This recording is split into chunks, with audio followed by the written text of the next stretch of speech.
तपाईको आध्यात्मिक जीवनको साथी रुद्राक्ष टिभी। यो घरभित्रको कुरा सदैव झगडा, सदैव मनमुटाव, 7 जुनै काट्छु भनेर गरिएको विवाह, तर अब आएर यस्तो झगडा कि सम्बन्ध बिग्रिने अवस्था आयो। त्यस्तो अवस्था आइरहँदा कसरी त्यो सम्बन्धलाई सुधार्ने त? अब यही सन्दर्भको विषय र वस्तु म तपाईँलाई बताउँदैछु। श्रीमानलाई बसमा राख्ने अचुक उपाय। यो श्रीमान श्रीमतीको सम्बन्धमा त माया हुनुपर्ने, सद्भाव हुनुपर्ने, एक अर्काप्रति आदर हुनुपर्ने, अब ती सम्पूर्ण कुराहरू भएनन्। समस्या सृजना भयो, डिभोर्स गर्नुपर्ने अवस्था अथवा छुटिएर बस्नुपर्ने अवस्था आयो। अब यस्तो अवस्था नआओस् भन्नकै लागि केही उपायहरूको सन्दर्भ म तपाईँलाई दिँदैछु। जस्तै कि अब श्रीमान तपाईँबाट टाढा हुनुहुन्छ, श्रीमान टाढा हुनुहुन्छ, तपाईँलाई डर र शङ्का सदैव भइरहन्छ। केही कारणवश कामको सिलसिलामा विदेशमा हुनुहुन्छ अथवा तपाईँ बस्ने घरबाट टाढा हुनुहुन्छ, कामको सिलसिलामा तपाईँलाई डर भयो, बाहिर कतै लाग्नुहुन्छ कि, अथवा फोनमा सदैव झगडा भइरहन्छ। यस्तो खालको अवस्था हो भने तपाईँले धेरै केही गर्नु पर्दैन।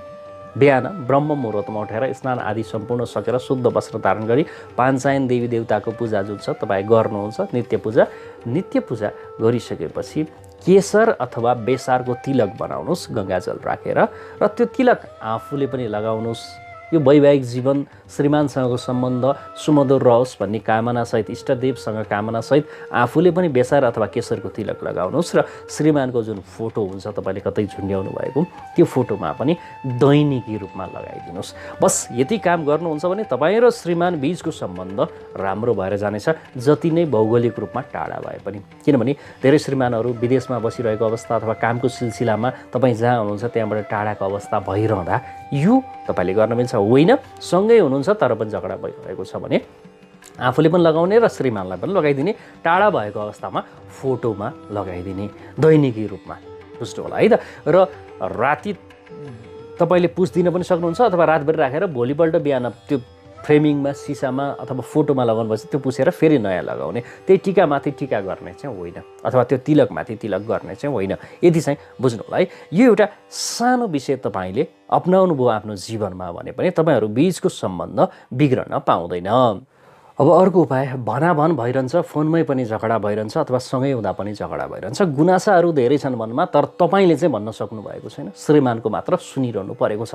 यस्तो अवस्था हो र सम्बन्धलाई सुधार्न चाहनुहुन्छ, आफ्ना कुराहरू पनि राख्न चाहनुहुन्छ, तर ती गुनासाहरू भन्न पाउनु भएको छैन। यस्तो अवस्था हो भने तपाईँले 16 सोमबार के गर्नु पर्यो त भन्दाखेरि, बिहान उठेर सम्पूर्ण पूजापाठ सकिएपछि नेपाली कागजमा रातो मसीले आफ्ना गुनासाहरू सबै लेख्नुहोस्। श्रीमानलाई भन्नुपर्ने कुराहरू, गुनासाहरू सबै लेख्नुहोस् र एक मुठी सेतो चामल त्यही कागजमा राख्नुहोस् र त्यसलाई पट्याएर शिव मन्दिरको छेउछाउ कतै छोडेर आउनुहोस्। यसरी 16 सोमबार गर्नुहुन्छ भने तपाईँका गुनासाहरू मेटिँदै जान्छन् र सम्बन्धहरू उत्तम हुँदै जान्छन्।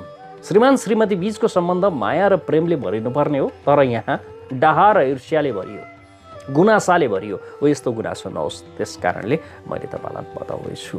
यो दुईवटा उपाय, दुई किसिमको समस्यामा मैले तपाईँलाई राखेको छु। यसै गरी कमाएर पनि पैसा पठाइरहनु भएको छैन तपाईँलाई, श्रीमानले यस्तो खालको अवस्था छ, फोनमा झगडा भइरहन्छ अथवा वास्तै गर्नुभएको छैन र कमाएर पनि पैसा पठाउनु भएको छैन। यो शुक्रबारबाट सुरु गर्नुहोस् है, शुक्रबारबाट सुरु गर्नुहोस् र यो दैनिकी रूपमा गर्नुहोस्। बिहानको पूजापाठ सकिएपछि, बिहानको पूजापाठ जब तपाईँको सकिन्छ त्यसपछि एउटा दियो उत्तर पूर्वको कुनामा बालिदिनुहोस् र त्यो दियो, बिहानबाट बलेको दियो सन्ध्याकालीन पूजासम्म बलिरहोस्। बस यति काम चाहिँ तपाईँले नित्य रूपमा गर्नुपर्ने हुन्छ। शुक्रबारबाट सुरु गरेर नित्य रूपमा गर्नुहोस्। जबसम्म तपाईँको सम्बन्धमा सुधार आउँदैन, जबसम्म श्रीमानले पैसा पठाउँदैन, तबसम्म यो उपाय गर्नुहोस्। र अर्को, तपाईँहरू बिचमा समस्या छ, टाढा भएर पनि समस्या भइरहेको अथवा सँगै बसेर पनि समस्या भइरहेको छ भने 11 शनिबार गर्नुपर्ने उपाय। जब घाम ढल्छ शनिबारको साँझ, घाम ढल्न साथ 2टा टपरीमा एक माना मासको दाल लिएर पिपलको वृक्ष मुनि जानुहोस् र त्यो चढाउनुहोस्। पिपलको वृक्ष मुनि छोडिदिनुहोस् र एउटा दियो तेलमा अथवा घिउमा माटोको पालोमा बालेर आउनुहोस्। माटोको जुन पाला हुन्छ पालामा बालेर आउनुहोस् र मनमनै परिकल्पना के गर्नुहोस् भने सम्बन्ध सुधारियोस्। यो शनिदेव समक्ष कामना गर्नुहोस् कि तपाईँको सम्बन्ध सुधारियोस्। बस यति काम गर्नुहुन्छ र नील चरित्रको पाठ गर्नुहुन्छ।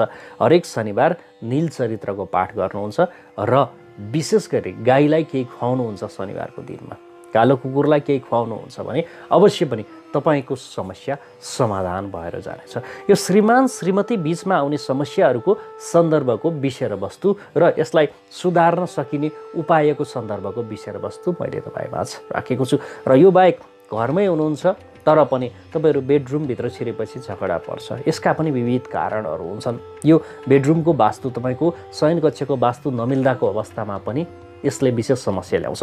श्रीमान श्रीमतीको विशेष त यो मास्टर बेडरुम भनेको नैऋत्य कोणको कोठामा हुनुपर्छ, भनेको पश्चिम र दक्षिणको कुनाको कोठामा हुनुपर्छ। सिरानी कि पूर्वतिर कि दक्षिणतिर हुनु पर्यो। र तपाईँको बेडसिट विशेष त यो एकदमै सुमधुर खालको रङको, पहेँलो पनि हुनसक्छ अथवा एकदम हरियो पनि हुनसक्छ अथवा गुलाबी प्रकृतिको अथवा हल्का पहेँलो गुलाबी प्रकृतिको, यस्तो प्रकृतिको हेर्दा पनि आनन्द र मनमोहक लाग्ने बेडसिटको प्रयोग गर्नुहोस्। तपाईँको बिछौना साथै तपाईँको यो बेडरुम सुगन्धित होस्, केही न केहीको बास्ना आइरहोस्, त्यस्तो खालको मैनबत्ती बास्ना आउने खालको मैनबत्ती बाल्नुहोस् अथवा एउटा दियो बाल्नुहोस् अथवा यो रुम फ्रेसनरको प्रयोग गरिरहनुहोस् अथवा कुनै फुलहरू ल्याएर पानीमा राख्नुहोस् जसले कारणबाट एक किसिमको बास्ना आओस्। त्यो बेडरुममा छिर्ने बित्तिकै मनमोहक लागोस्, आनन्द लागोस्, त्यो सुगन्ध मन परोस् र त्यहाँबाट निस्क्यौँ जस्तो नलागोस्। बुझ्नु होला है। यी चिजहरूको प्रयोग तपाईँले गर्नुपर्नेछ। बेडरुम फोहोर छ, अत्याधिक धेरै फोहोर छ, वास्तुहरू केही मिलेको छैन, यस्तो अवस्था छ, सुत्दाखेरि ऐनाले ठ्याक्कै देख्छ, यस्ता खालका अवस्था। अनि हिंसक जनावरका तस्बिरहरू राख्नुभएको छ, अनि यस्ता तस्बिरहरू जुन तस्बिरले गर्दा हिंसा देखाउँछ अथवा नकारात्मकता देखाउँछ, त्यस्ता खालका तस्बिरहरू राख्नुभएको छ भन्दा अवश्य पनि समस्या त ल्याउने नै भयो नि मित्र। त्यही कारणबाट पनि विचार के गर्नुपर्छ भने हामीले बेडरुमलाई कसरी सजाएका छौँ। आर्टिफिसियल चिजहरू केही पनि नराख्नुहोस्, कागजका प्लास्टिकका फुलहरू नराख्नुहोस्। सक्नुहुन्छ भने प्राकृतिक फुलहरू ल्याएर राख्नुहोस्, बरु भोलिपल्ट फाल्नुहोस्, फेरि नयाँ ल्याउनुहोस्। सुगन्धित र बास्नादार होस्, फोहोर नहोस्, पवित्र होस् तपाईँको बेडरुम। बेडरुममै खाना खाने यस्ता कर्महरू, बेड टी भनेर यो बेडरुममै तपाईँले चिया पुर्याइदिने गर्नुभएको छ, यो पनि गलत गर्दै हुनुहुन्छ। याद गर्नुहोस् मित्र, यी कुराहरूमा विशेष विचार गर्न सकियो भने पनि तपाईँको वैवाहिक जीवन सुमधुर भएर जानेछ मित्र। चिना टिप्पण घरको वास्तु केही हेराउन चाहनुहुन्छ भने यसका लागि स्क्रिनमा नम्बर दिएको छ, फर एपोइन्टमेन्ट लेखिएको छ। तपाईँ अनलाइनको माध्यमबाट अथवा कार्यालय आएर देखाउन सक्नुहुन्छ मित्र। यसका केही प्रक्रियाहरू रहनेछन्, ती प्रक्रियाहरू पार भएपछि अवश्य पनि हेरिनेछ। अर्को भिडियो लिएर प्रेम शर्मा उपस्थित हुन्छु नै। अहिले बिदा चाहन्छु। नमस्कार।